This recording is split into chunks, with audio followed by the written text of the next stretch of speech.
We want to also be able to take limits as x goes to infinity. We'll see later in this video set how this relates to horizontal asymptotes. So what can a statement like this mean? We mean that you can make the function values get as close to L, the limit, as you want, by taking x to be sufficiently big and positive.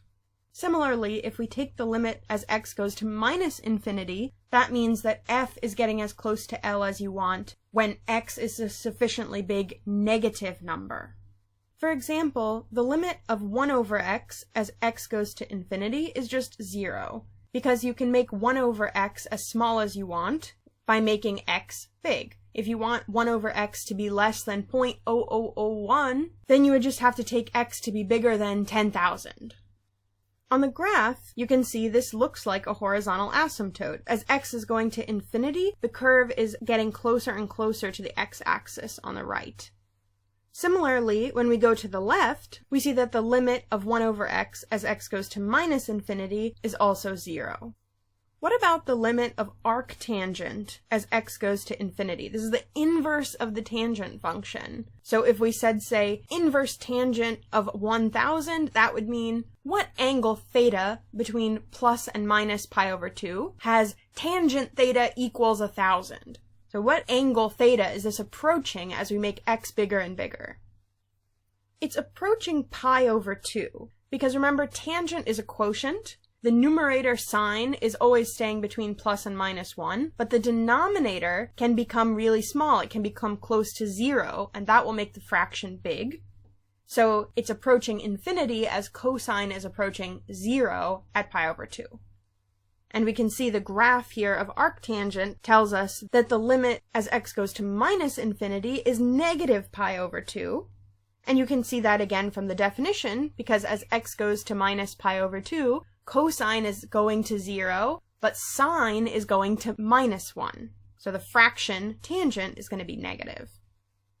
It's pretty clear from the graph of y equals e to the x that the limit as x goes to infinity should be infinity. What does a statement like this mean? It means that we can make e to the x as big as we want by taking x to be a big enough positive number. What do you think the limit of e to the x as x goes to minus infinity equals?